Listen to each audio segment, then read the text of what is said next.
Today I want to put the new 2024 Spicebomb Dark Leather to the test. That unique bottle that's shaped like a grenade with its bold blend of vanilla, spices, and woods that has been making waves in the fragrance community for quite some time. But is it worth your hard-earned money? Well, stick with me because we're going to see how it stacks up against all the rest. Scott Aromatico knows his stuff. Fragrances he loves enough. Every scent, the story told. Unique perfumes. Hey everyone, welcome back. My name is Scott Aromatico. Thank you for joining me for yet another fragrance review, and I hope wherever you are, this video is finding you well. As you can tell from the introduction and from pressing on this thumbnail, today we're talking about the brand new 2024 release Spicebomb Dark Leather. We're going to put it to the test today and show you how it stacks up against all the rest. And I'll even rank you which one is my favorite in my collection. And without any further ado, let's go ahead and get started. So here is the presentation of the new 2024 Spicebomb Dark Leather. And as you can tell, it has the leather look to it going across the box. There's your Spicebomb Dark Leather. Of course, the Viktor and Rolf seal on the top. All that pertinent information on the side and on the back. And I got this bottle, full disclosure, at Macy's for 140 bucks. You can find it somewhere in the store for right around that price, all right? How does the bottle look? Here is the bottle, just like all the rest, shaped like a grenade. I love that flat black look with the leather wrapped around. It says Spicebomb on the bottle, and of course, just like all the rest, you pull the pin and you spray. Let's go ahead and spray it, and I'll give you my first impressions of how I feel about this fragrance. I've already smelled this fragrance and lived with it for a couple days, and my first impression of this fragrance is it reminds me exactly of Spicebomb Extreme, maybe with a little hint of smokiness, a little bit more spices or peppers. And then, of course, there's a little bit of that leather DNA in here, but basically you're getting that Spicebomb Extreme DNA, the sweetness, the spices, the woods, but just, you know, you've got the leather in it. But, you know, to be honest with you, the leather is not as strong as I thought it would be. It's kind of a mild beginner's leather, for a lack of a better word for this. Definitely the ingredients I'm picking up as a spiciness, a smokiness, and of course, that leather accord. Let's go ahead and read the notes and we'll talk more about the fragrance. In the top, you have nutmeg and black pepper. In the heart of the composition, you have cinnamon and frankincense. And then in the base, you have black leather and tobacco. And of course, guys, I'm sure there's some other notes in there that are in this fragrance that are not listed on Fragrantica, are not listed on the notes on the website, but you definitely pick up some sweetness, almost a vanilla-like scent that you pick up in a lot of the other fragrances. And so it still has that sweet spiciness that you come to love with Spicebomb. My only complaint is, one of the things that I think Spicebomb is known for is they're kind of a beast mode fragrance. They're a very strong fragrance. You know, they're known for projecting and working really, really well in the winter time. And of course, this fragrance right here is perfect for the fall and winter. But what I think they were trying to do with this composition is kind of toning it down so that maybe it could be more versatile. That's kind of what I'm getting from it. I feel like they kind of wanted you to wear this in the coolness of those summer nights, maybe on a cool spring, and definitely for the fall and winter. Because when I was expecting, you know, a fragrance with tobacco and some incense and leather, I was expecting something to be powerful. But what I got was something quite different. This is definitely a lighter, airy tobacco leather scent.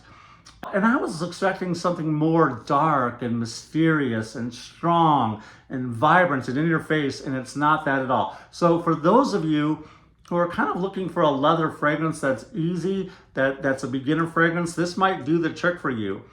For those of you who are looking for something really strong and powerful, this won't do it for you. Now, with that said, the scent is very pleasant. It's very nice. I can see how it can get you compliments right away. It's definitely going to be a compliment getter. It's very pleasant.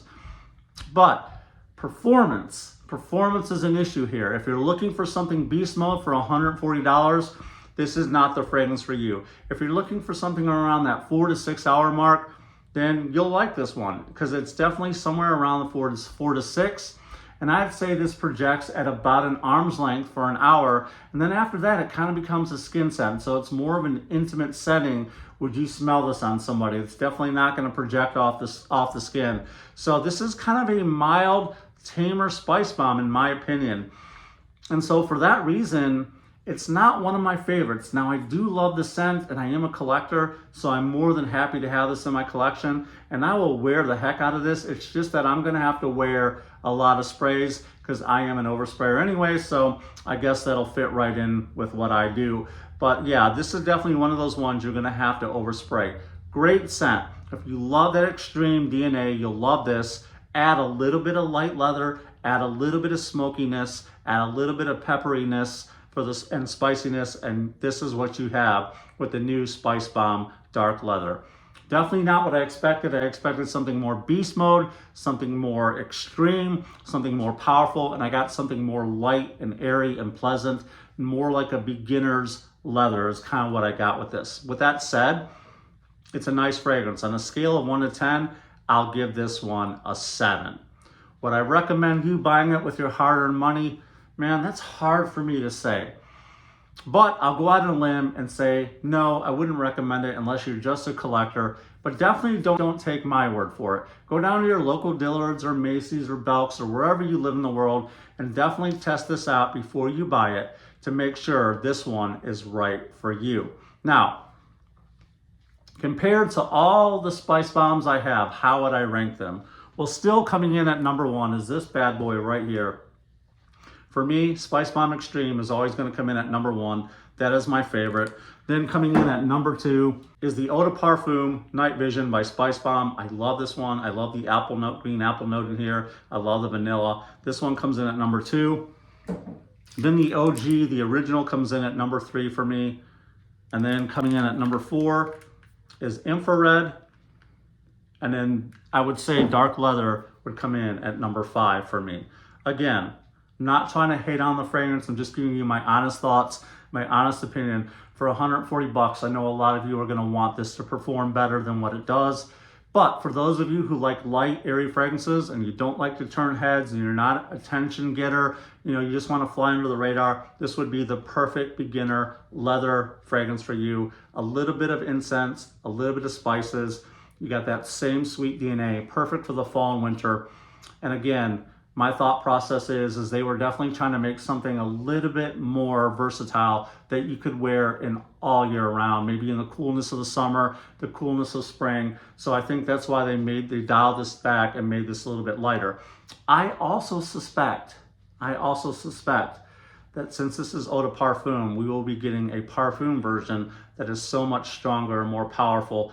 I suspect that's why they made this one a little bit weaker, so that they can make another flanker and have that one be more powerful. So I'm predicting the future that that's what's probably gonna happen here. But all in all, guys, it's a nice fragrance, it's a nice scent. Is it worth your hard-earned money? I don't think so. I give it a 7 out of 10. And so there you have it. Those are my thoughts about the new Spicebomb Dark Leather. What do you guys think? Do you own this one, or are you planning on getting it? And if you own it, let me know what you rank it in the comments down below. Let me know if you plan on getting it in the comments down below. If this video helped you with your purchase or gave you any value, entertained you whatsoever, please leave a thumbs up. And if you would, I would love for you to be a part of my fragrance family. All you got to do is hit that subscribe button and hit those bell notifications off the side. And I cannot wait until I see you until the next video. Until then, this is Scott Aromatico, out.